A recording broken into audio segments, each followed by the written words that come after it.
work. Yeah, the last, and we would all have to be mic'd, so, Right. you know, you could hear us in the recording and, or other people could hear us too. Yeah. The last storm surge presentation kind of went off the rails pretty soon, pretty early. They got it back on the rails, but it still wasn't great. Hi, David and Stephen. Hey guys, we're Hi. recording, just FYI. Okay. And Steve, thanks for the heads up on the book thing, because I was there at 9 o'clock on Saturday morning and it was pandemonium already. Yeah. No, they stopped taking books. I forget, sometime yesterday morning. Yeah.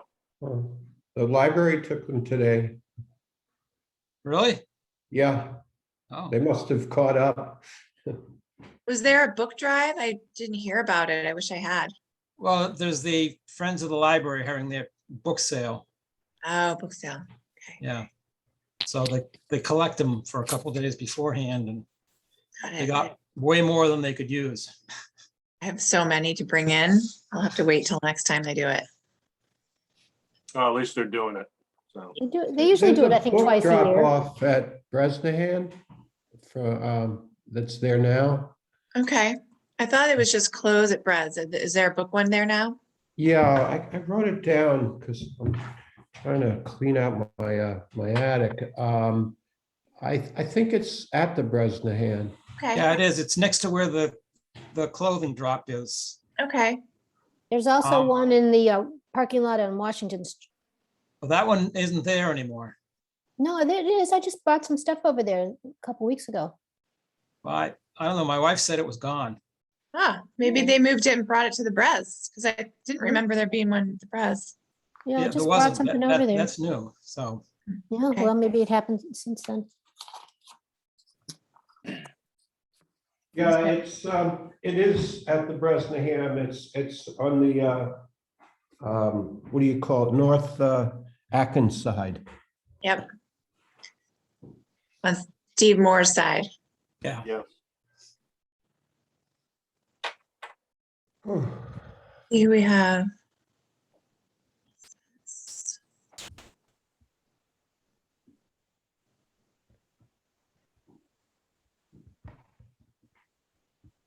Shouldn't be too long of a meeting tonight. Again, it's a small one. I was looking back at some old agendas and shocked at how long our agendas used to be compared to the way they are now. I think, is it just the time of year? Is that what makes a difference? No, I mean, for years, I felt like there were sort of different times of the year where things were in lulls. Like spring and fall were usually pretty busy, and summer and around the holidays, things slacked off a little bit. But this year is very different. I mean, it's sort of, we're in a big lull that we've been in through the summer and even early spring or late spring. So I don't know what it is. Maybe COVID, maybe the economy, maybe all that kind of thing. yeah, it's probably the supply stuff too. I'm Yep. sure it's slowed down and Supply chain. Construction costs are up. Mm. Mhm. makes our job easier. For a while. Yeah. We'll have a flood, I'm sure, eventually when everyone picks back up again. Hi, Paul. Hi there, how are you? Good. So Paul, did I know that the 50% rule came from FEMA regs? It worked its way into the ordinance because DEP insisted that we have something like that in there. It may even be in the consent order. Right, 'cause- well, that's part of the flood insurance plan stuff. Yeah, It's I a think we, requirement by FEMA. yeah, I think we predated that. I think in the building department for a long, long time has had that rule. This was the first time it got into the Conservation Commission. Mhm. And a lot of us argued against it. We didn't want it in two places. But Is that Right. the Was that the same wordage as what the building department has? I The building think it's a little department, bit different. Hmm. Unfortunately, the intent was the same, but it's different, and that means it's unfortunate because then, you know, applicants have to be aware of both, and if one changes, does the other change? You know, it's just one of those. Yeah. things. there are some differences, and they've just recently sort of come up in our in the office in conversations with the building department. We can go over it another time. So I think we should start the meeting soon, but I think that's something that we should discuss for sure. Yeah, Okay. you know, it would be very, very nice if we could get it consolidated once again. Yep. Because, you know, it's not really our skill set to even be looking at those things. Exactly. But then again, the building department looks at it very differently than we are supposed to through our regs. Right. So we can't really leave it to them because they don't have the same criteria necessarily that we do. So Right. Yep. Yeah. No, I know. it'd be But, good to have it just us. It'd be good to actually have them change theirs to be consistent with Yeah. ours. I mean, Um, just the interpretation of the word substantial. Yeah, well, so the building that. department uses, we offer the ability to do appraisals, a pre and post appraisal, or looking at construction costs versus an assessed value in order to determine the 50% rule. And the building department just looks at construction costs versus assessed value. But even then, their construction costs are based on what they look at is only the building, it's only the contractor's estimate, which doesn't include things like, it doesn't include a lot of things. Let's just put Right. it that way. It doesn't include a lot of things that we would include and do include. So they could get a very different construction cost estimate that was half of, let's say, what we would get if we asked for it. So it's really not apples to apples. Yeah. I Interesting. wonder about ours as far as, like, let's just say, for instance, they don't change the footprint. They don't impact any of the resources. Should we really care how much money they're spending? Yes, because that's the FEMA requirement for flood insurance, to be part of the flood insurance plan. To be able to be part of it, a municipality has to have those sort of rules in place. I'm just learning about it because I'm going over the request for information from FEMA to just redo the flood insurance plans regs. But to be part of that program, you have to have that 50% rule, redevelopment stuff in there. I sent the link to that to you guys if you want Yeah. to take a look So at it. that threshold is in multiple places. It's in our regs in one way, and in sort of a more strict way. And then but it's also in the FEMA building code and in the city would require it too. So, yeah. Right. All right, why don't we get this show on the road? Let's bring this meeting to order. Yeah, October 19th, 2021, Newburyport Conservation Commission meeting taking place on the Zoom platform. This meeting's being recorded. First item, our approval of the meeting minutes from October 5th, 2021. Do you have any changes or comments? Yeah, under old and new business, the dredging of the Piscataqua River and the material to be placed offshore of Newburyport and Salisbury. I thought that was Newbury and Salisbury.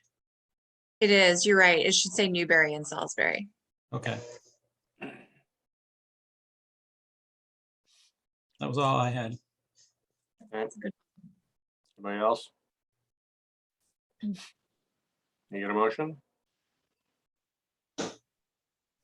Motion So to moved. approve as amended?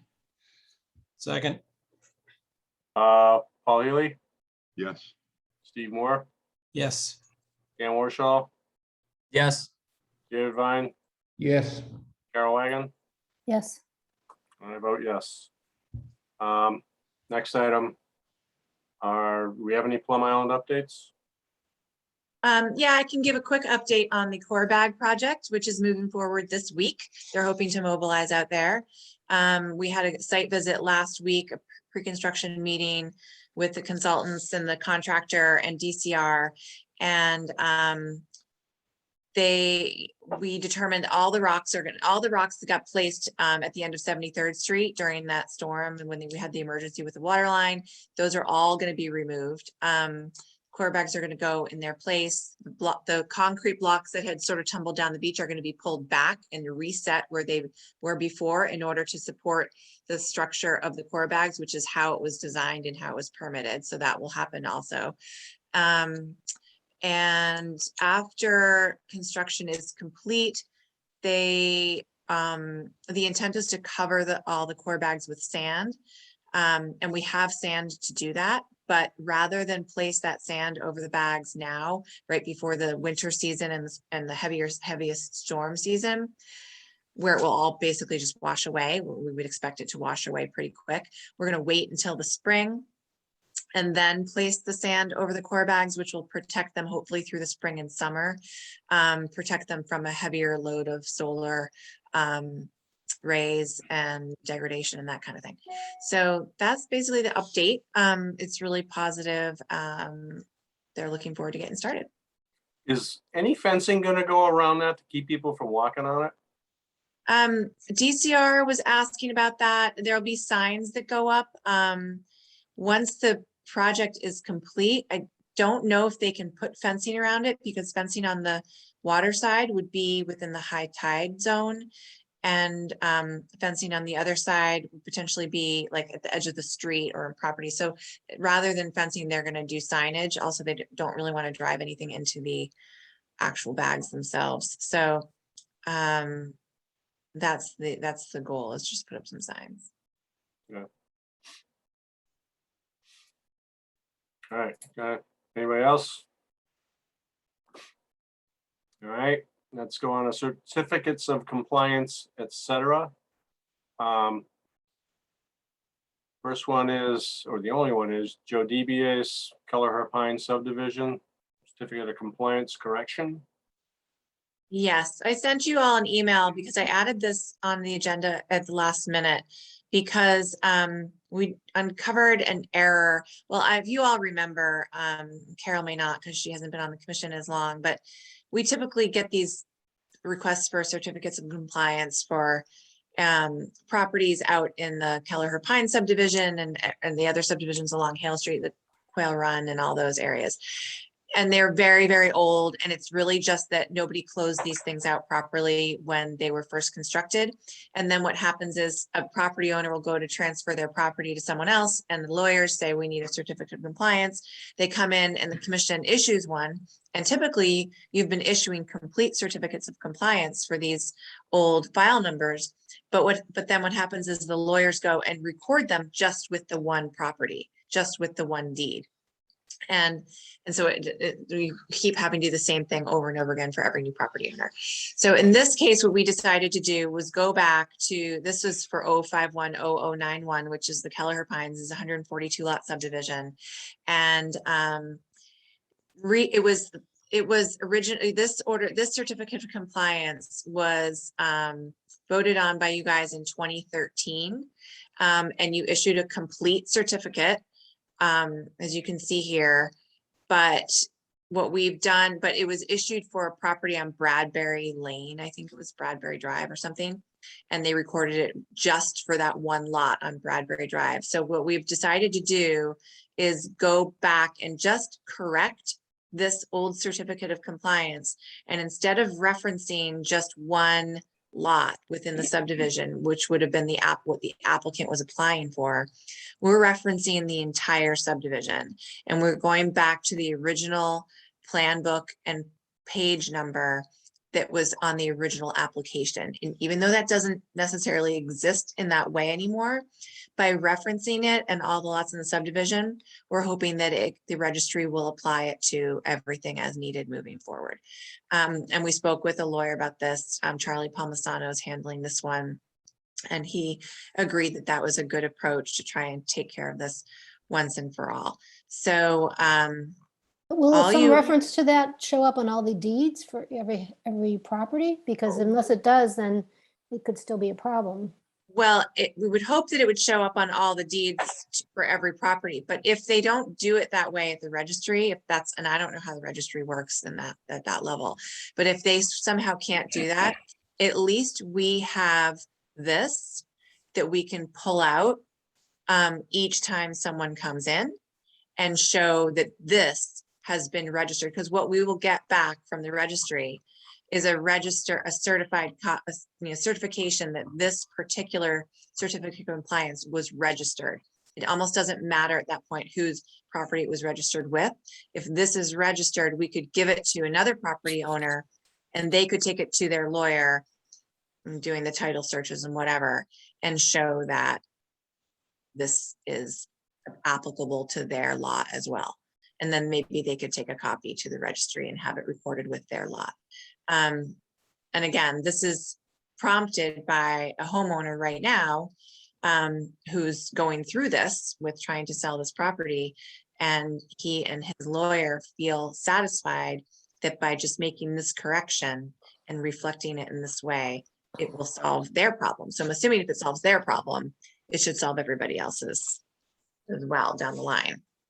I don't know enough about, as long as it shows up for the other properties in some way, then I guess it doesn't matter. You just wouldn't want somebody who buys a piece of property not having any idea that any of this happened before, and there would be no reference in the title search.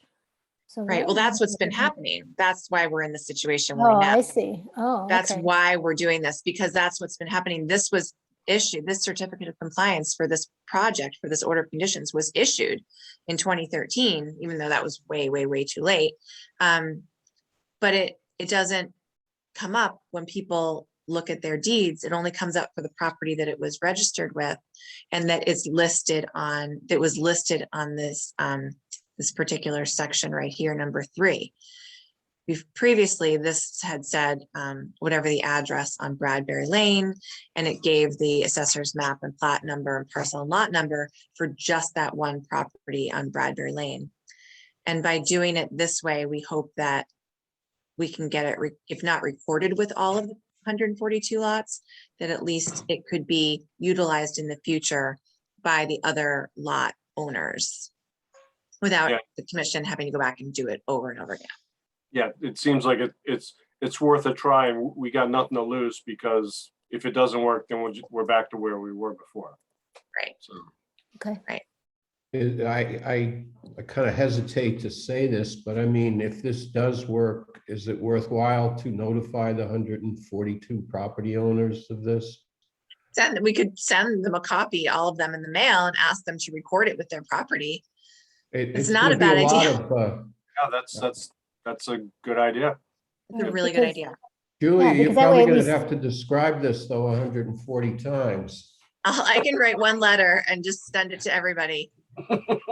Yeah, because that's the point I was trying to get at, is that individual buyers or sellers, whatever, wouldn't know about it necessarily, unless they knew to look for the original certificate. So I would agree with that we should do something to let people know, encourage them to make a So record. we'll all get together and have an envelope stuffing party. I can do that one day.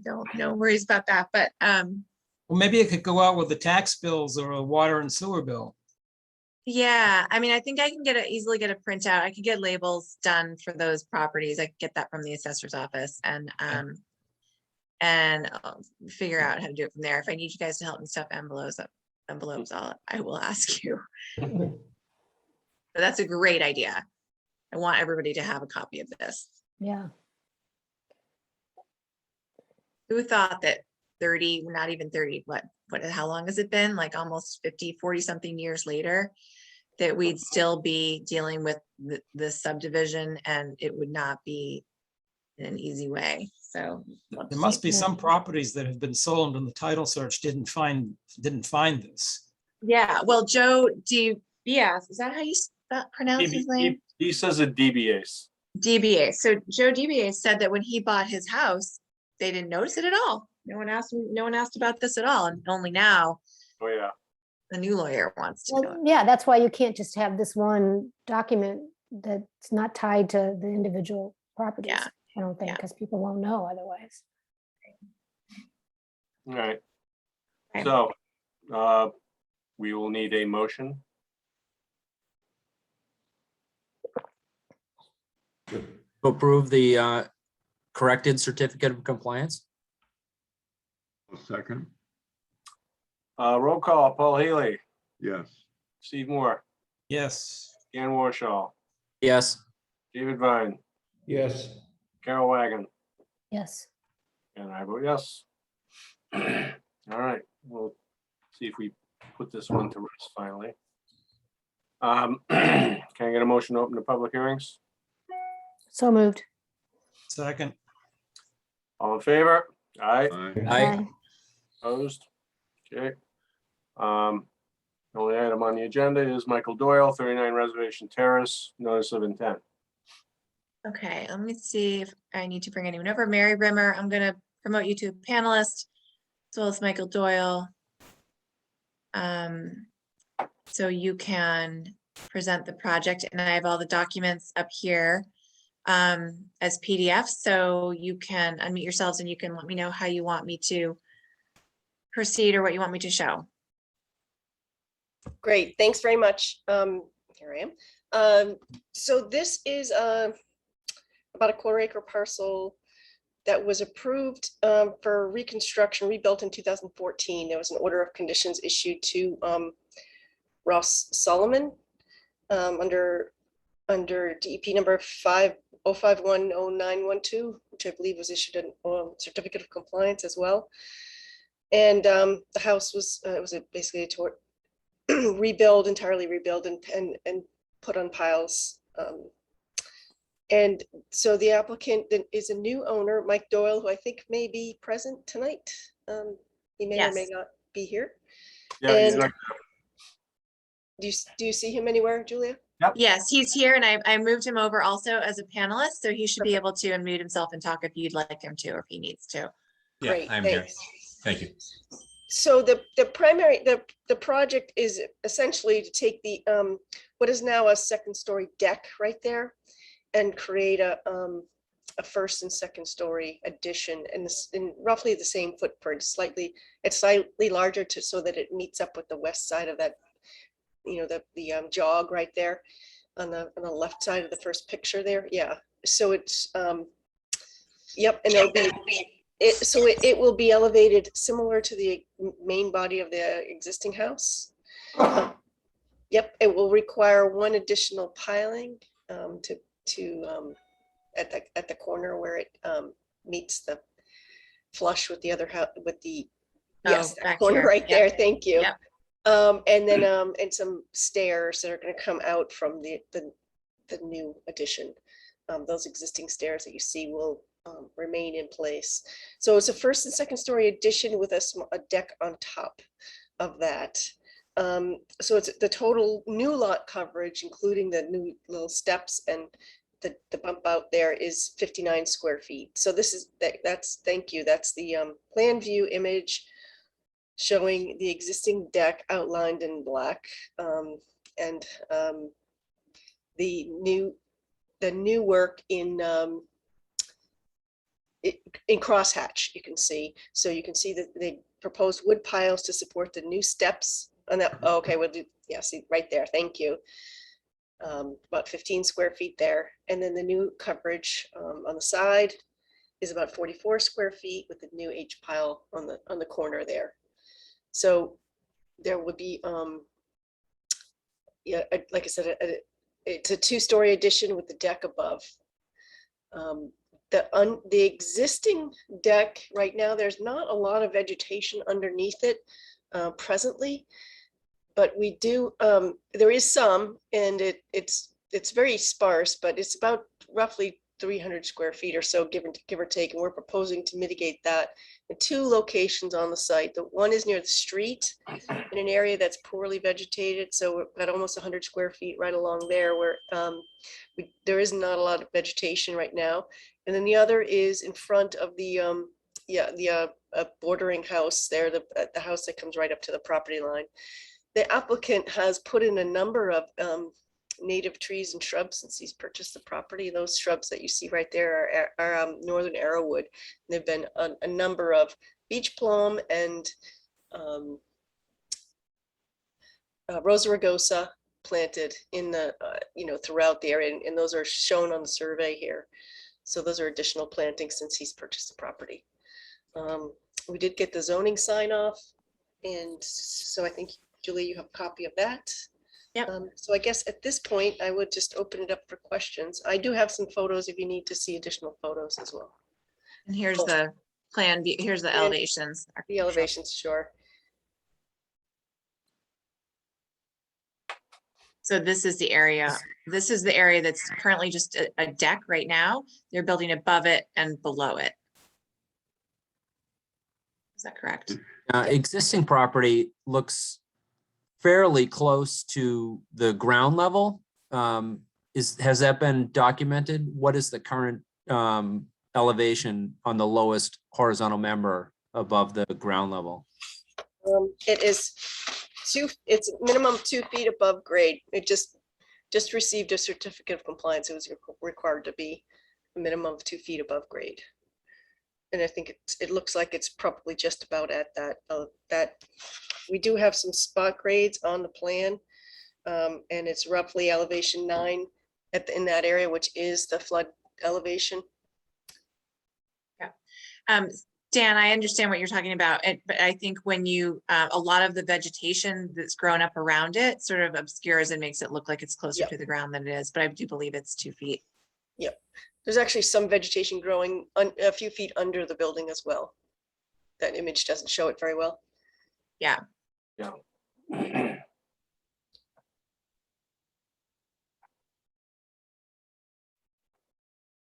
Let me just zoom in on this so we can just take another look over here. Yeah, so I'm looking at your planting plan and everything, and you're going for your mitigation planting plan, and it appears you're going around those wooden walkways. My question is, are those walkways being taken up in the winter, or are they staying there? Mike might be able to answer that. I believe they're permanent, but Yeah, no, they're designed to be taken up. okay, thanks. And they are taken up? Well, this is the first winter with them, so yeah, Okay. it will be. Yeah, they'll, November 1st, they're gonna need to be taken up. What else? Oh, Julie, can you go over to the table on the right there? Yep. So you're proposing to, according to this, you're proposing to end up with less vegetation than we start off with. That table wasn't updated when we added the planting. So we are now proposing to have no net loss of vegetation. Okay. And how much does the original or the existing vegetation take into account what's growing at least part way in under the current second? Zero. I assume no vegetation under the existing deck at all. There is vegetation underneath the There existing deck. is, but we counted the entire deck space as the mitigation area to offset. So I overcounted. I didn't try to say, okay, well, part of the deck is already, is vegetated. So we're going to count the whole area under the deck, and that is the Okay. area that is proposed to be revegetated. I would say maybe less than a quarter of it is presently vegetated. Okay, but so you treated it as though it needed mitigation underneath the entire Yeah. new area of footprint. And I know zoning might not require this, might not consider this like lot coverage, additional lot coverage, because there's already a second floor deck. But from the Conservation Commission perspective, this now being constructed below that second floor deck would be additional footprint, so it would need to be mitigated for. Yep. When was the original, when was this most recent order of conditions issued on this and the certificate of compliance? The order is 2014, and I'm not sure I have the date of the certificate of compliance. It was like 2 years ago, I want to say like 2019, maybe. I don't have those details in front of me. I apologize. Julia, do you happen to, do you have the, is this a copy of the plot plan from that order of conditions? No, this is the site plan associated with this new project. The order of conditions for the project back then did not show this wood walk or a lot of this landscaping. So this has been added. It showed the driveway and some of the other features, but I think, as the owner said, that they must have just put this wood walk down. That's correct. My question is, do you happen to know in the original order of conditions, the plan that was associated with that, does it allow for unvegetated, or was that all supposed to have been vegetated at the time? Do you happen to know? That is a great question, Dan, and I don't have that information with me. I don't have that order of conditions. I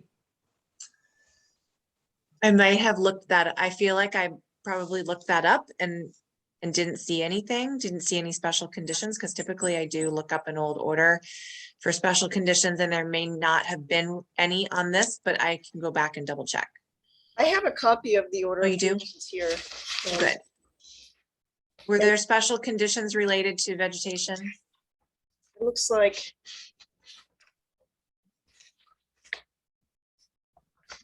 yep, there was a it was filed by Hughes Environmental, Zello and Weaver Architects. Let's see, general conditions.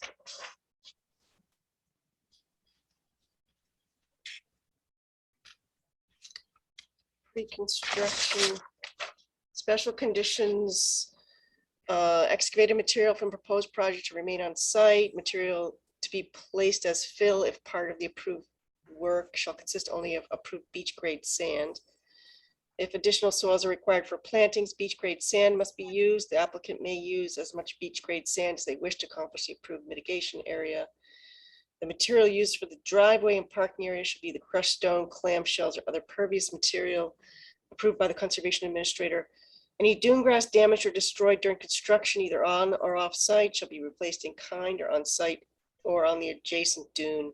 Any material placed in dune areas or outside the limit of work by the applicant without express authorization under this order should be removed as soon as possible by the applicant upon request of the Conservation Commission or its administrator. Unless approved by the commission, lattice or other materials should not be used to enclose the area around the pilings. This area shall remain open to allow for the free flow of and movement of sand, and periodic sand removal from the driveway parking area after the storms may be accomplished by hand and spread onto the adjacent dune. Then there were post-construction conditions having to do with obtaining a certificate of compliance, which they did do. Yeah. So, well, one of my concerns right now is, now I understand you did a lot of plantings, but the whole landscaping, this landscaping plan, it looks like a lot of vegetation was removed to put in the stone areas and the wood walkways. Something like that needs to. So, Joe, I can address that. Okay. Wherever we wherever we displaced any, we replanted it on the property. It was just so you know what the goal is here. I was kind of hoping that, we could almost be somewhat of a model for for others that were looking how to, perhaps landscape their property and still conform and comply with the conservation concerns. And so, like one of the things we put up is it's kind of a custom post and rope fence all the way around. I think it's very attractive, and it's something that is a betterment to the property, and also conforms. The next thing what I'm really looking to do with this plan, the landscaping plan was done by Debbie Labuda, a landscape architect. I don't know if you're familiar with her, but what the goal is to really replicate the look of a traditional landscape, which and so what we're looking to do is to plant as much dune grass as possible, and for the dune grass to actually serve as a lawn would be in a traditional landscape. So we're looking to add more. So anytime that we didn't actually have to displace a lot to put what we put in, because it was growing in some areas it's very lush, but in other areas it was very sparse. And so wherever we put stones in the wood walk, there was very little. So and again, anything that we did find, because to me this is like, it's almost like removing sod, right? You remove sod from a traditional landscape, and you want to keep it. You want to repurpose it, and so I'm actually looking to get more, of the dune grass in this landscape plan. So anyway, that's what the goal of the plan is. So I know it's a long way of answering your question about what like the new features that went in and what they might have displaced, but it wasn't much. But whatever was taken out was repurposed. Okay, just in the future, for any landscaping plans like this, you should file with the commission. So we can get official before and after data. Okay. It's a requirement to do that. Oh, okay, understood. For instance, the wood walks would not be allowed unless they're temporary and considered temporary. Yeah. Those should have been permitted, or at least gone through an approval process with the commission, so that we could be sure that they weren't permanent, that there were no other structures or impacts, taking place on the property. I understand. Okay, I apologize for that.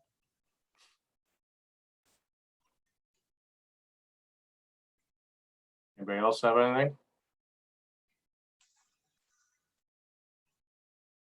I guess, was there some question about the 50% rule and, the additional space here? In this case, Steve, because the building's already entirely up on pilings, it wouldn't apply. Okay.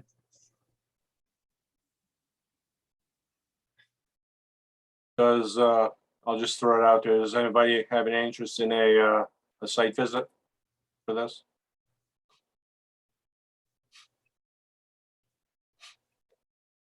It seems pretty straightforward. I don't, Julia, have you taken a look at the property? I went out there today, actually, and I didn't want to, actually, I was telling Joe that if I had known this was a paper street right here and that there was a little path, I would have walked up it to try and get a better look back here at what was going on below the deck. But my goal was just to see what kind of vegetation was growing beneath there and, make sure that there was compensation being provided. I couldn't see very well, but I did note it's a very nicely vegetated site, especially back here. It's a lot of healthy dune grass.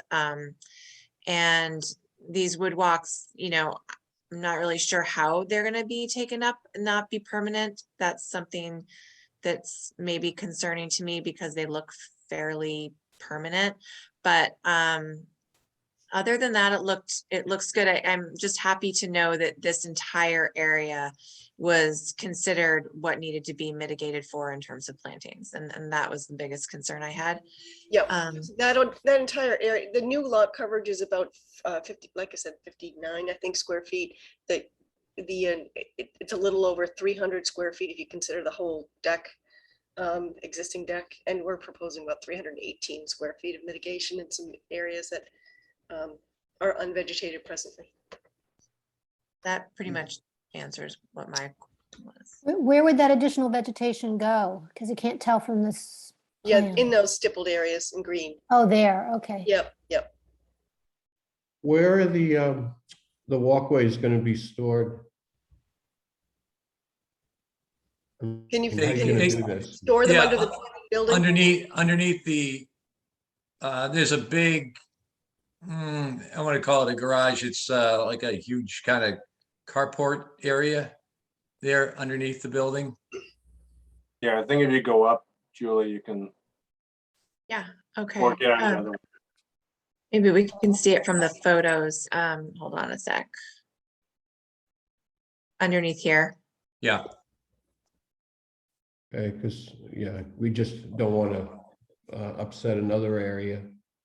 And Mary, all the changes in the chart wasn't updated. Is there anything else like that this mitigation is caused some discrepancy in the filing? No, and I apologize. We just got the revised plan about 2 hours ago. So, we just didn't get the updated table as well at the same time. So I can provide that for you with the mitigation numbers. Yeah, that table should be updated for the file. And you Good can point. see that lower photo along the curve of that walkway that goes out to the little circle. The lower photo there, yeah, that's right in front of that that's the area that's proposed to be planted. This just doesn't have anything. And then in front of that house that's in the background there, Yep. it doesn't really show, but there's about an 8-foot bare area in front of that deck of that house and then along the side of the house. That property line goes right up to the deck of that house, the corner of that house. So it's that house, the chimney is on the applicant's property. Make That's how them take it close down. it is. Can I ask a question, Julia? Can you go back up to the other view? There was a square area on the map, Oh, on the plan, sure. yeah, Mhm. plan, sorry, that says, I can't quite read it. I think it says stones, and then that's connected to the wood walk. I didn't know Right what that here? meant. Yeah, what's that mean? This area, I think it's Yeah. another sort of patio area, am I right? Yeah, That's correct. Yeah. it's just like 1-inch stone, It's, or maybe yeah, less than that even. it is. It's pea stone. Pea stone, yeah.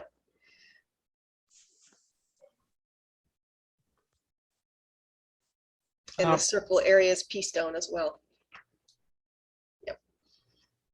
Can we go back to the photos for a minute? Sure. So the one that showed the garage area. Yep.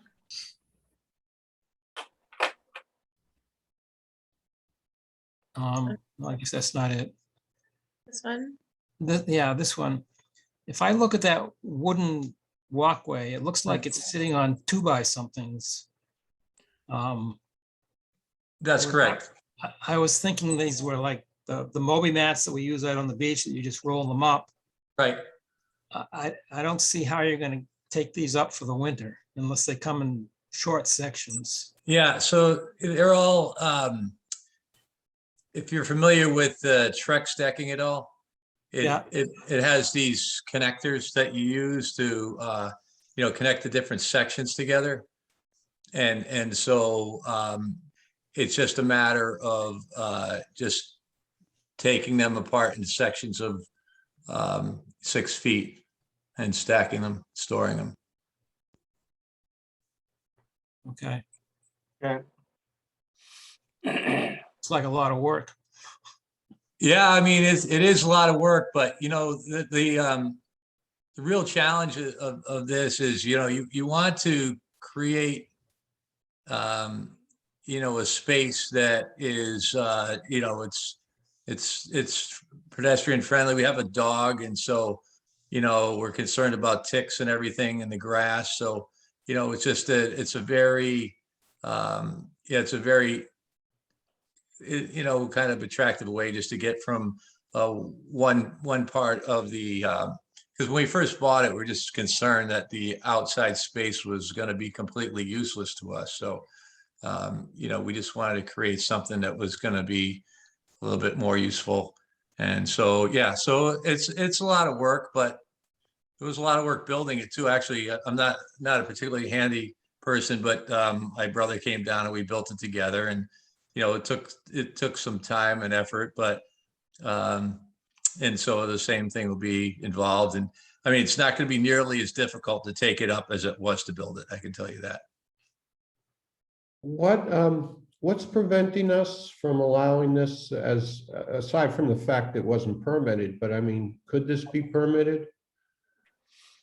So, there's the regulations don't allow any sort of solid surface, decking at grade or pavers or, or concrete or any that kind of thing to be used as a patio or a walkway. It has to be loose material, crushed stone, gravel, shells, pea stone, etc. The only time these wooden, you're allowed to have an elevated wooden walkway as long as it's a temporary in nature and can be brought up and put back down again at the beginning and end of a season. So that's in the regs. That's why, so this is a good, nice solution for a walkway when people need more stability than walking on sand or loose material, as long as it's considered temporary. Because if it was permanent, then it doesn't meet the regs. Yeah, because it's solid, essentially. Yeah. Okay. And since it's Trex, I'm not going to be helping you move it either. Ah.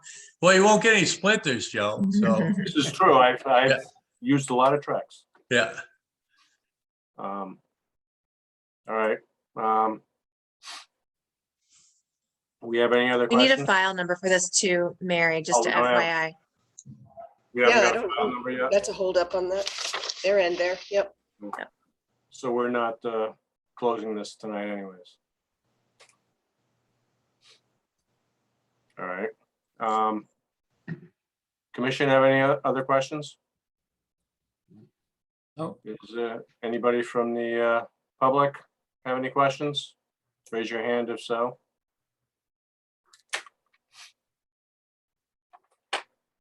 All right. Seeing none. You want a,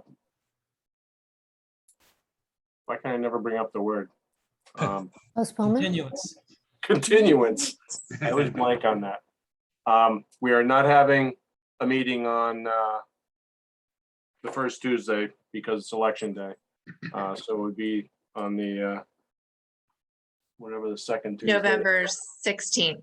16th. November 16th. Okay. Is there any way to close it contingent on a file number? I know that they're eager to get underway at this site, so We don't normally do that. okay. Generally, Okay. we need a file number, so. So we'll update the plan in the meantime to make sure the mitigation table is corrected, and I guess we'll see you on the 16th. Okay, Okay, thanks, Mary. get a motion to continue. So moved. Motion to continue to November 16th. Thank you all. Thank you all very much. All right, thank you. Thank you. I Yep. heard a second. Second. Gretchen, you can decide on that. All right, roll call, Paul Healy, Yes. Steve Moore, Yes. Dan Warshaw, Yes. David Vine, Yes. Carol Wagon, Yes. and I vote yes. Do we need to see at that next meeting the previous plans or the previous? I will dig them out and I'll get them in PDF form so I can pull them up at the next meeting. Just so you all can make sure you're comfortable with what may have changed. Okay, thank you. Thanks. All right, can I get a motion to close the public hearings? So moved. Second, All in favor? Aye, Aye. Aye. opposed? Okay. Next item is enforcements and violations, 3Q Street. Right, so for those of you who weren't there, we had a good site visit last Friday with Lisa Mead and Tom Hughes and Bill Barrett, and walked the site. Joe took a lot of photos. These are the aerials that he had brought out before. Joe, you want to give a presentation of your Sure. photos? Yeah, so we walked around the landscaped area. And we could see that there were some large boulders brought in. And I couldn't see all of them because I didn't try too hard, but it was pretty well vegetated around them. We did discuss the plantings. I believe he has a planting list that I think Tom's gonna put together, and I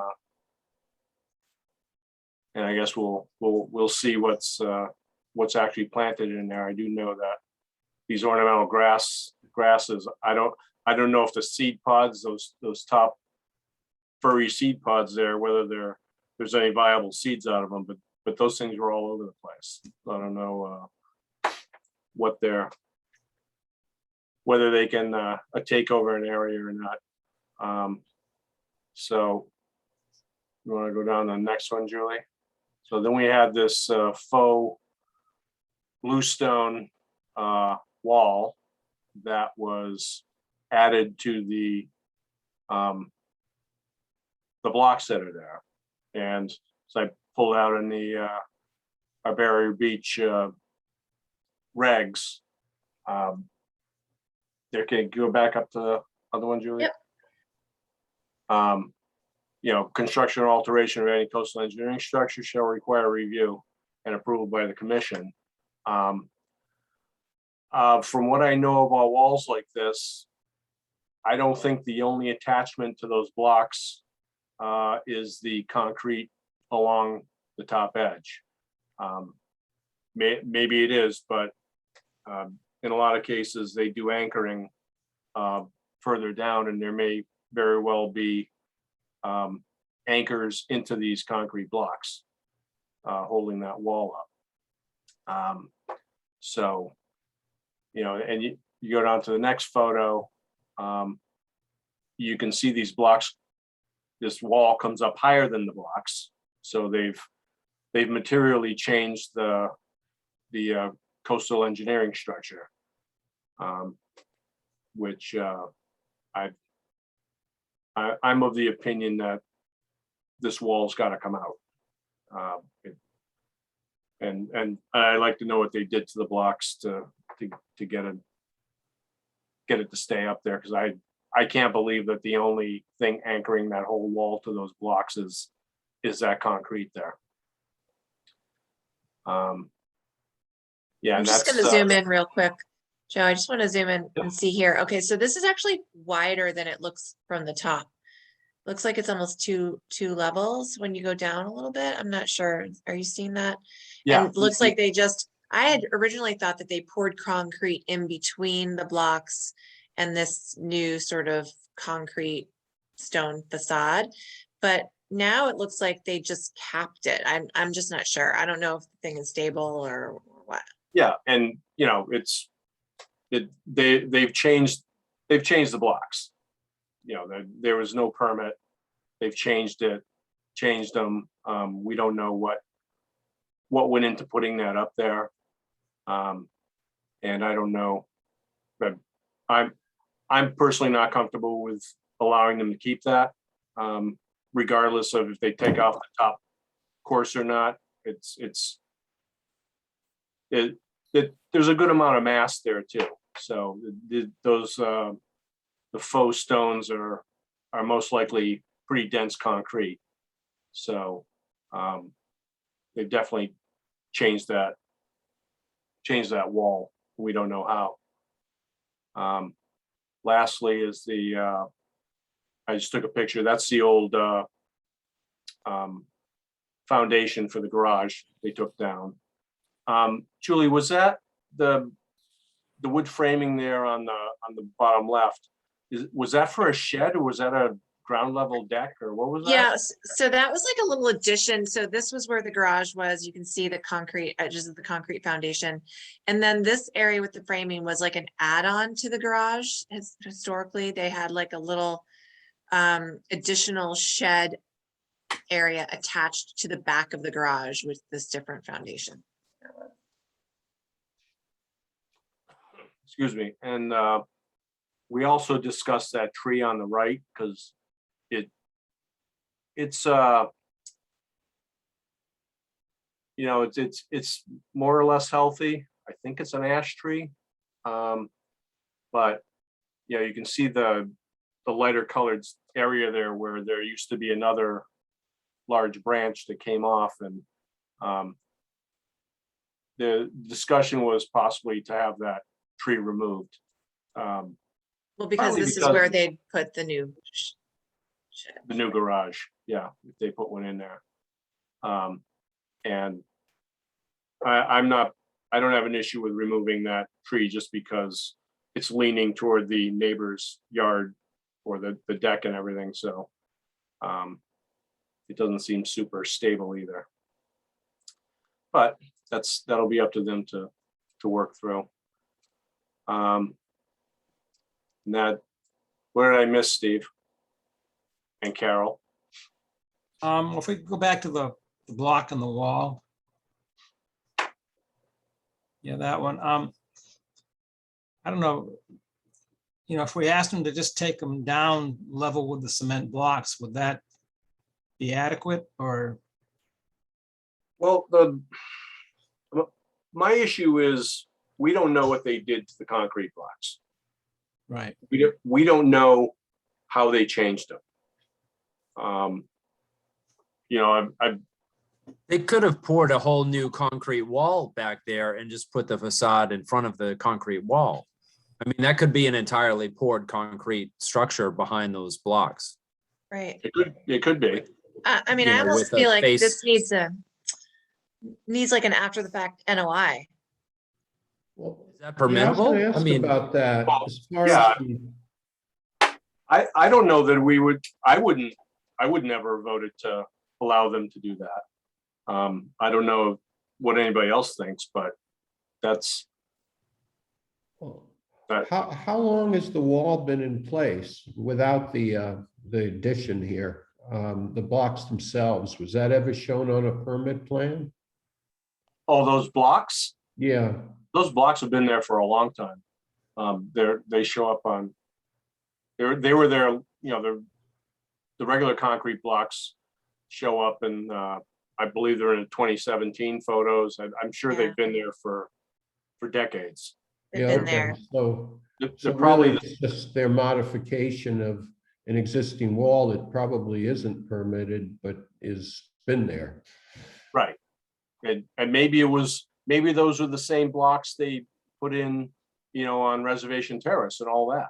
Maybe they put them in around there too. Hmm. Because they certainly they all have the beer can and beer bottle things holding up the loops. So Isn't there also a question about where the deck comes out from the house? There was some concern we had, I can't remember now. Yeah, On the other side. right, Carol, right, hold on, let me see if I can find, I had two pictures of that in this document, but I took them out because I talked with Julie and didn't seem like it was it was, Well, we thought that they had added Yeah. to the footprint of the Living house and they space, said they yeah. didn't, but So what they did actually add in terms of, I thought that they had added, I went back and looked at all the old plans. I thought that they had added actual living area and pushed out a living area underneath what was supposed to just be a flat roof. And then, which they then turned into a second floor deck. And then there was going to be a little landing on the first floor below there. There was supposed to be a little landing where people come out on a door. I thought they had pushed the whole thing out to the edge of the, I wish I had the plans with me. If you hold on one sec, I can open them up. Just a sec. Q Street. But while you're doing that, I mean, just going back to the, and I don't know how, or if at all we can address this, but wasn't there the concern that they had been approved up to like just to the 50% level and no higher? And the sense was that they had done a lot more improvements than the 50%. It's right there on the left. Well, yeah, it's part of it on the left. So yeah. So it's this one. So their approved plans, this is from their approved plans, and Lisa had sketched in some of the changes that were made. This was decided, this is a rear elevation, I guess, right? Here's the fireplace. This was supposed to just be a flat roof up here over this piece of first floor living area. Instead of this just being an unfinished flat roof, they turned it into a second floor deck. But additionally, they pushed out and did a landing, and they pushed out the second floor deck so that it extends all the way to the edge of the main house. So it comes all the way out to here. And then they have a landing below it with pillar that comes down. Large column, yeah. Yeah, column. So that was a change that we made. And I originally had thought that this area right here was also new living space, but it's not. This was already living space.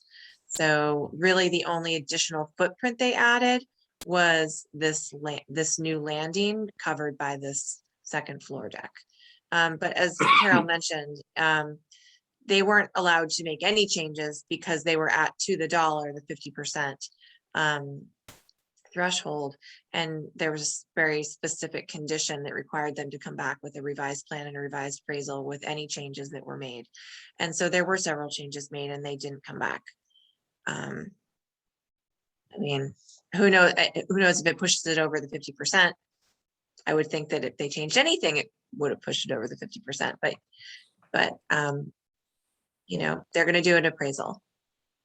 I got the sense that Lisa was trying to make an argument that some things were added and some things were taken away. And I was anticipating it'd be some kind of a scorecard here or something that balanced it out. And but I guess it's just going to be my appraisal.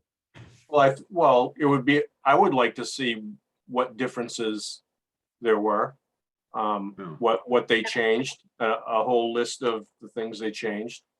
Yeah. So we have some sort of record of what we had approved originally though, right? Mm-hmm. Yeah. Yes. Yeah, all this is what we approved. And is there any precedence for going sort of retroactively back to what the appraisal had been and doing something if people went over the 50% after we'd approved the project? We haven't, the last few years, we've had a few that were like right at the threshold. But this is, from my experience, this is the first time that something like this was done that could have possibly thrown it over the 50%. Yeah, but what, if anything, can we do about that now? I guess that's my question. But that's a good question. And we have never had a case where we've gone back and asked them to then go back and elevate the house, let's say. And it could be that their appraiser will come in because it's an appraisal and not the, clearly their construction costs may have gone over by changing a roof into a deck and making it bigger, etc.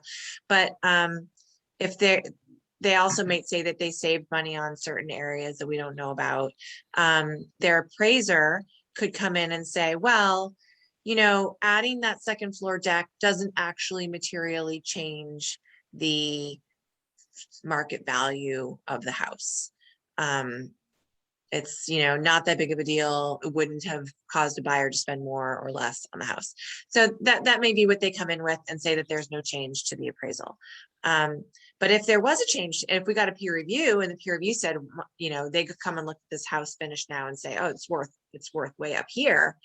Then in terms of like how the commission handles that, that is unprecedented. I don't, in my memory, that hasn't happened. Right. Yeah. But the reality is, if that's the law, something needs to happen.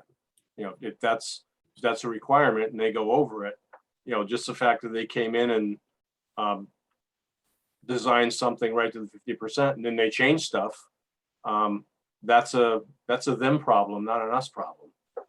And they need to remedy it. Will that be part of what we'll be asking of them? Because I wasn't clear whether, I know Lisa talked about, you know, all kinds of things that they were going to provide, but I wasn't clear whether they were going to do a new appraisal and compare that to the original one. They are. Yeah, we've Yeah, asked them for they are going to do a new appraisal. They have to do a new appraisal because it's in the order of conditions that they do a new appraisal. And I think it's probably likely that their appraiser would come in with the same value, then the commission can ask for a peer review if you think that that's not valid. And then my guess is it would end up being something like our appraisers, you know, methodology and result versus their appraiser's methodology and result, unless it came out the same somehow. And then the question is, well, let's say, does that go to court? Does the property owner at that point just offer additional mitigation? You know, I don't know. Or does the house get lifted up on pilings? I think that that's a long shot because of the, you know, cost and resources involved in lifting this house at this point. But, you know, I don't know. Again, we haven't done it before. Right. And the other thing is they're not going to get a certificate of compliance either. So. But they don't even care at this point. Well, no, but if they try and sell the house, they're going to need one. Yeah. Yep. So they're not going to get one. Yep. So they need to pay attention. I don't know how long Mr. Drago wants to live there, but if he wants to sell it, he's going to need one. So Can we go back to the wall?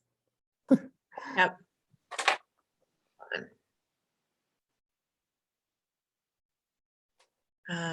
Here. Okay, so does it matter to us how that was constructed? I mean, if those new blocks are just sitting on the ground versus attached to the existing cement blocks, is there a difference in what we would ask them to do? The reality is we don't, number one, we don't know in what way adding that changed the function of the concrete blocks. We have no idea what they did. That's one thing. And the other thing is, would we have approved putting a facing on that like that?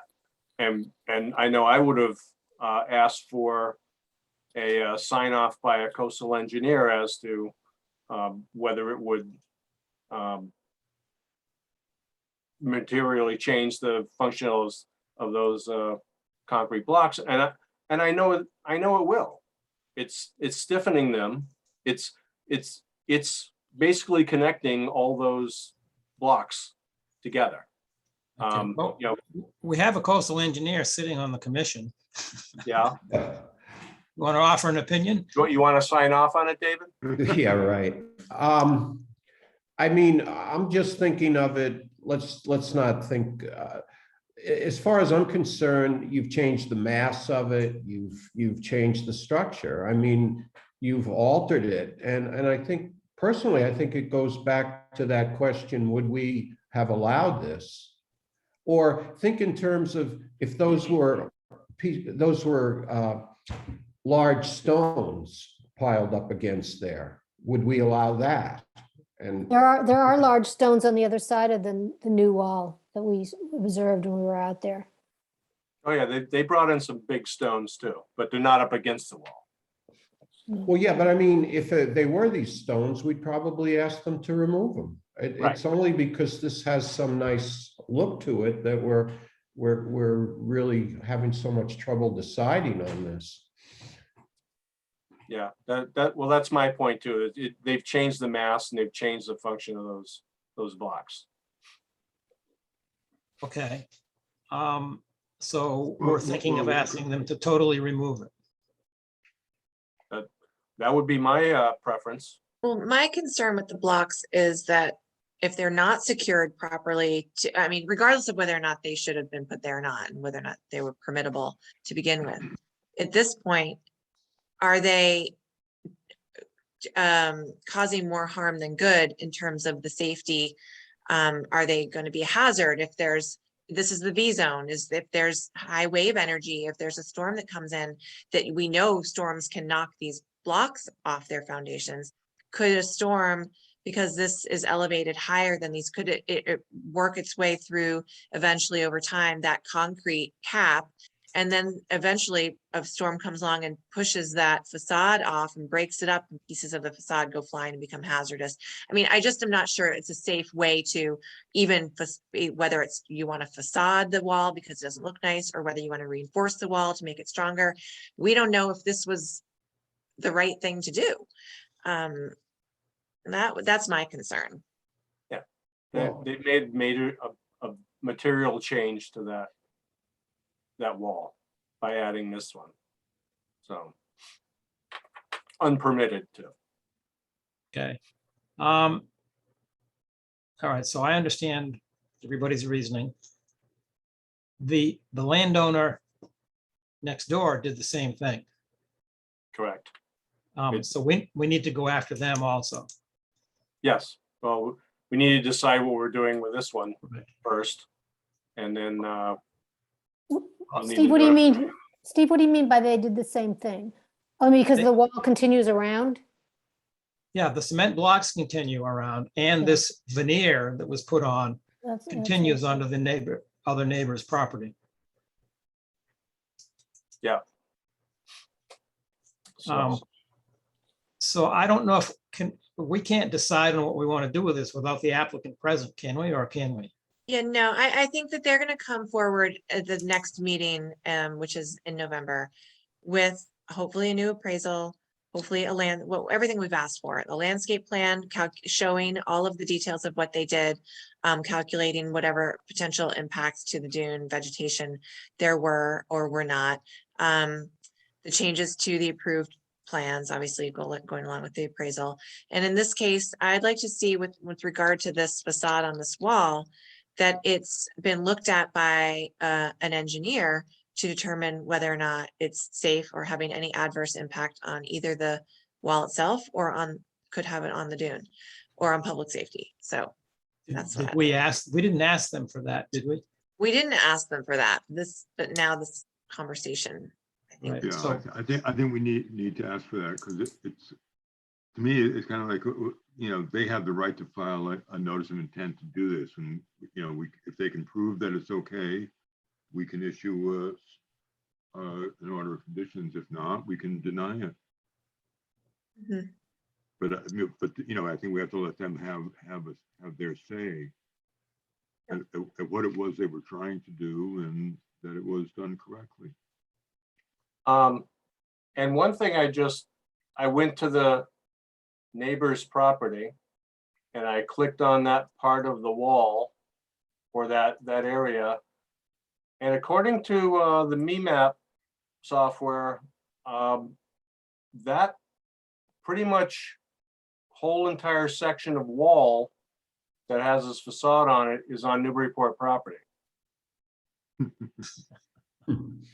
Just so we're clear on that. Well, I don't know what you mean by that, Joe. It's Um, owned by the city? It's owned by the city. The property Right. lines out here are not what they would seem. If you look at the assessor's maps, it would show that actually Q Street like runs through somebody's house. Everything is a little bit off out there. City property versus private property. It's all mixed up. So basically, according to map, what I'm just looking at right now, lot 75-173 starts, you can see where the wall right above the right circle jogs north. Right at the next corner is where the city property comes across at an angle, goes basically across the Like thing. this. So Mhm. that's what it says here. And they're level 3 assessors maps, so I'm assuming they're at least slightly accurate. But Seems Be like that an as it awful may. lot of things that this site contains as far as the work they did that wasn't permitted. I mean, yes, it almost seems like we'd be doing precedents all over the place here if we just allow it. yeah. So Julie, do you want to ask them for an engineer's report on that wall? I will. Yep. Well, and that's fine. I go back to would we have approved something like this, regardless of an engineer's report? No, I agree with you, but I think it would be good to understand whether some of the other factors regarding that wall, because maybe we would have permitted it. Yeah. Well, I would just point out that on Reservation Terrace, we actually required the city to remove blocks that had been there as opposed to reinforcing them. Right. Yeah, that's what keeps coming up here is they just plain shouldn't have done this. and and those other boulders too. The smaller rocks there, as I talked with Julie, we don't have any specifications for stone size, which, if that wall gets breached, those things are going to be projectiles, but it's that is what it is. But the large stones can't be there, I don't believe. These ones you're talking about? Yeah, those smaller ones are, they're 6 up to like 6 inches or something, but that the big one with the arrow to it is pretty massive. You can see them from aerial photos. You could see them between the bushes. They were Yeah. hidden somewhat, but they were definitely there. So, Yeah. No, I think we'll know more after we hear from the applicant. How about that addition to the garage? Is that something that was permitted already? Or just in That- place? I think it was already there. I think it was always there. It probably predates. Yeah. It looked pretty old and decrepit. Oh, Yeah, that was and the another last issue. time- Sorry. The last time there was an order of conditions on this site was when? Long ago? That's a good question. I mean, Let I me see. think it's, if ever, pretty old. Maybe. Uh, Yeah, it's- I was confused about why, if this came before the commission before, why something wasn't done about all the cement out there. Good question. Well, right. I mean, as part of the permitting process for this, they did propose removing some of the cement, et cetera. But they also told us about that there was an existing condition out there that was not an accurate existing condition. Well, it was an existing condition, but it was not the pre-existing condition. They had already done it. So, yeah, anyway. Yeah, according to map, it's not showing anything with regards to previous Conservation Commission Okay. notice. It doesn't even show this one it's not even listed on in the details. You might want to just check and see if all of those concrete blocks were put in under an emergency certification. like maybe in 91. Yeah, it might have happened. Yeah, because I know there was a big storm and a lot of people were getting emergency certs to do this kind of thing. Yeah, I mean, I don't think anyone's suggesting that these concrete blocks are not okay to be there. They're Right, clearly yeah. very No, they're old. there. That's not, for me, it's not an issue. Mhm. They've clearly been there for a long time. So. All right. Are we satisfied for tonight? Yeah. I guess it'll all depend on what information they come forward with next meeting Yes. and what proposals they have. Mm-hmm. And they will most certainly watch this discussion as well. So, well, we'll see. Okay. All right, we got anything else? Yeah, I wanted to have a brief discussion of the Colby farmland, Mm-hmm. the field along Low Street, where according, I think was it Patrick or Michael Seacamp that came up with that? Michael. Yeah. No, Patrick. Patrick. Okay, he suggested that field be maintained as a hay field and mowed annually. Which is okay, but I just wanted to entertain it becoming a pollinator field where it would also be mowed annually. The only difference would be the time of year. If it's a hay field, I don't know if we'd want to put a July 15th restriction on it for ground nesting birds or not. Whereas if it's a pollinator field, it will be mowed late fall, early winter when it's dry enough out there. That's the only thing, do we want it to be a hay field or a pollinator field? Yeah. And we have our consultant, our open space management consultant has talked with Jerry Mayette and Matt Kazaki about mowing that or haying that field. And Jerry Mayette seems to be interested in that. With all the caveats that may bring between fertilizing and any kind of connections to the Cooper North area too. He's Right. Jerry has expressed a desire to put a gate at the Hale Street entrance on that field, which I don't have any issue with, as long as the city has the city and Makazaki have keys to whatever lock is on there. But as I've said before, I really want to see him open up his property for recreational, passive recreation. People can walk through there officially. But this is a decision. We need to decide what we want to do with the Low Street, Colby Farm Lane area.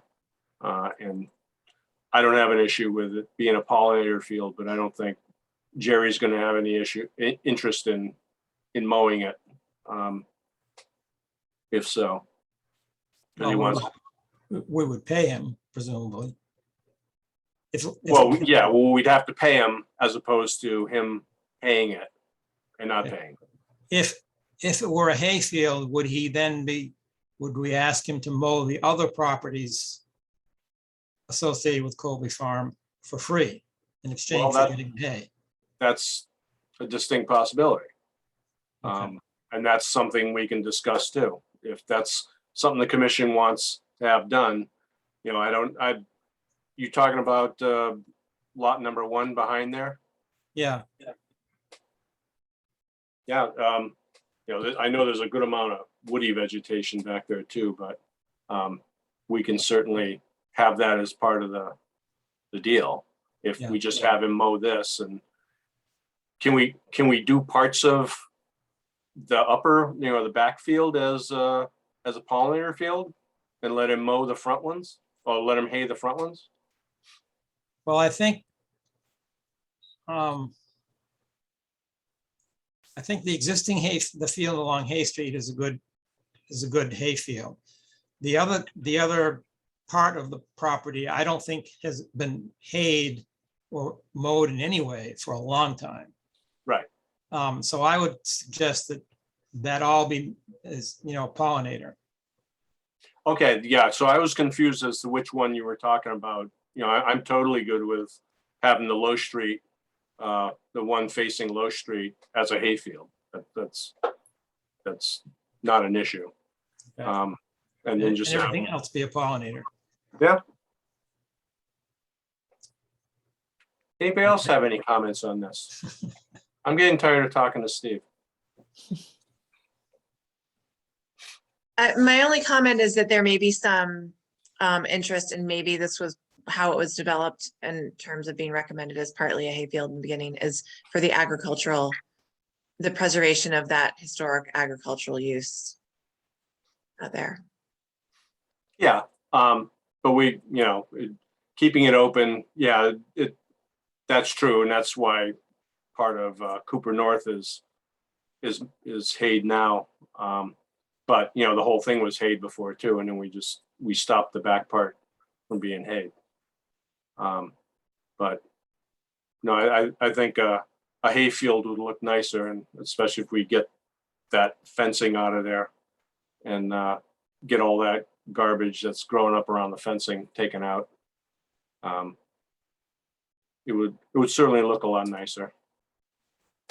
I think that the back lot, it would be great to have the pollinator meadow back there. I mean, that's becoming so much of that's a new, problem that we're dealing with, is providing habitat for the bees. So we really need that pollinator meadow. We need as much of that as we can get. So if it's not being hayed, let's use it as a pollinator meadow. And in exchange for the hay on the front, he comes back in late fall, around Thanksgiving, boom, hit that back area, and we have a nice, well-maintained pollinator meadow in there. Right. Yeah. Yeah, no, works for me. I see Paul nodding his head. Yeah, no, I think that sounds good. Okay. Julia, do you want to convey that to the consultant? That you'd like to keep it, you go towards pollinator rather than hay? No. Is that what, The- what? The Low Street field would be a hay field. Yes. Got it. Jeremiah wants the contractor to use that for hay. In exchange, he mows the back once a year, late fall, Yeah. as a pollinator field. Okay. Yep. Speaking of pollinator fields, did we hear back about a site visit to the Evergreen site? Yeah, Remember that's Lisa next said- on, that is next on the agenda. Oh, okay, You guys sorry. want that, yeah, I wanted to mention that before we end. Oh, okay. Tom threw out some dates, which you can see here, which make absolutely no sense, because like Wednesday, 11/26 is actually Thursday of Thanksgiving. And so what he meant was October 26th, but it's actually not October 26th. What he meant was Tuesday, October 26th at 12:30, and Wednesday, October 27th at either 11 or 2:30. So this is a little bit mixed up, but so it's the 27th, the 26th, and the 27th, and that's a Wednesday, a Tuesday and a Wednesday. But I None of can't those make it. work for me. I'm Good. not gonna Okay. be able to make any of them. None of those worked for me either. You don't necessarily need me there because I'm out there a lot, and you guys really need the site visit. But Dan, does the 28th work for you?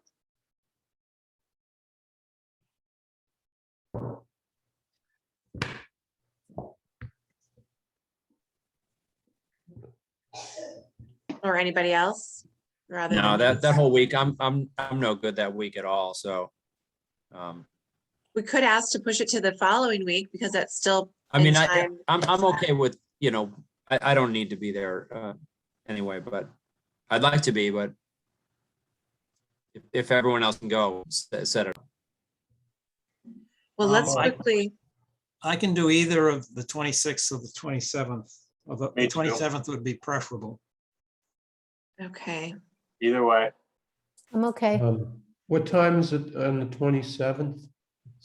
The 27th was going to be either 11 a.m. or 2:30 p.m. Okay, because the 11 wouldn't work for me. Right. Right. Oh, But. Does Thursday work? The 28th, does Thursday work for any of you? Either yeah, like around 4? 28, 4. Yeah, that would work for me. Yeah, I could do that. yep. I'm sorry, what are we talking about now? The 28th at 4? Yeah. Yeah, I could do that. Yeah, it still doesn't work for you. So do we have David, Steve, Carol, and Joe? Mm-hmm. Yeah, Yeah. and I should be able to. And Paul, you can do that too? Okay. I You're not think on my so. screen right now, Paul, for some reason. There you are. Okay, then let's get back. I'll get back to Tom and I'll suggest 4 p.m. on Thursday, the 28th. And see what he says. If possible, we also have another project coming up on our agenda, which would be 6 Perkins Way Certificate of Compliance. That's another CCAMP project.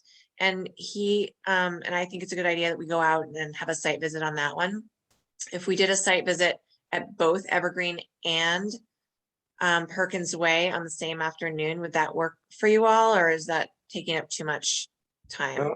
Works for me. You saying before or after? How do you- Probably after. Or It's we could gonna be maybe, getting dark. Yeah, it's Yeah. gonna be getting dark. maybe we do 3:30 for Evergreen and then do Perkins Way after, or start at Perkins at 3:30 and do Evergreen after. Yeah, Evergreen's gonna be a lot bigger walk than Perkins, I would think. Yeah. Okay. Okay, so maybe we'll end with Evergreen. So I'll suggest that, and I'll get in touch with CCAMP too and see if we could maybe do them on the same day. Okay. So for that, Where is Perkins Way? I can't place it. In the industrial park. Oh, okay, that's the one, it's off of Parker Street. okay. It's in behind, I don't know, Alpha Laval or something like that. Okay. Yeah.